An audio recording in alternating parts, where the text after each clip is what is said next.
दशावतार नावाचा हा चित्रपट मराठी सिनेमामध्ये खरंच क्रांती आणू शकेल का, यावरच आपण या व्हिडिओमध्ये चर्चा करणार आहोत। नमस्कार, मी कुलदीप तुमच्या सगळ्यांचं पुन्हा एकदा पिक्चरवाला मराठीमध्ये स्वागत करतो। मित्रांनो, मला आठवतंय केजीएफ नावाचा पिक्चर येण्या अगोदर मला जर कोणी प्रश्न विचारला असता की बाबा तुला कन्नड इंडस्ट्रीमधले कुठले पिक्चर माहिती आहेत का, तर साहजिकच माझं उत्तर नाही असं होतं। कसं आहे मित्रांनो, कोणताही ट्रेंड चालू करायचा असेल ना, तर तो एक ब्रेकिंग पॉईंट हवा असतो जो त्या ट्रेंडसाठी नवीन दरवाजा उघडेल। आणि साहजिकच केजीएफने कन्नड इंडस्ट्रीसाठी जो दरवाजा उघडला आणि त्यानंतर कंताराजन त्यावर चार चांद लावले, त्यामुळेच आज कन्नड इंडस्ट्री भारतातल्या टॉपच्या इंडस्ट्रीमध्ये काउंट व्हायला लागली। आता मराठी सिनेमाबद्दल स्पेसिफिकली बोलायचं झालं तर न जाणे आपण मागील कित्येक वर्षापासून त्या एका ट्रेंड सेटर सिनेमाची वाट बघतोय, पण प्रत्येक वेळी आपल्या हाती निराशा लागली। कधीतरी अचानकच मधून कुठून तरी मुळशी पॅटर्न नावाचा पिक्चर येतो, किंवा मग रितेश देशमुखचा वेड नावाचा सिनेमा येतो, अदरवाईज आता जस्ट रिसेंटली आलेला आत्ता थांबायचा नावाचा पिक्चर येतो, आणि ॲज अ मराठी प्रेक्षक आपला पुन्हा एकदा आशा वाटायला सुरू होतात। पण तितक्यात मराठीमध्ये एका पाठोपाठ एक टुकार सिनेमांचा ट्रेंड चालू होतो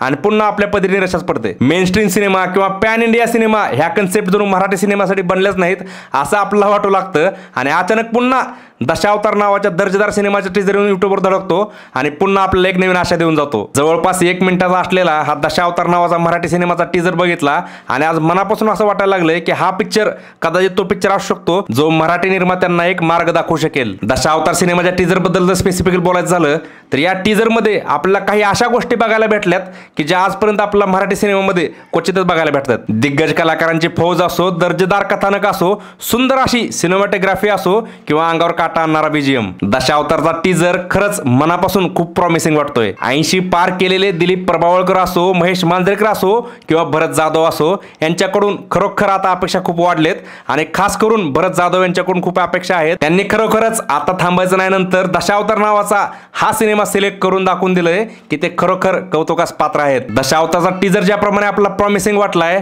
खरोखर तसाच हा पिक्चर जर असेल ना, तर आताच लिहून घ्या तुम्ही, हा पिक्चर 12 सप्टेंबरला महाराष्ट्रभर धुमाकूळ घालणार आहे। मेकर्सनी प्रामाणिक प्रयत्न केलेला मला तरी पर्सनली ह्या टीजर मध्ये जाणवतोय।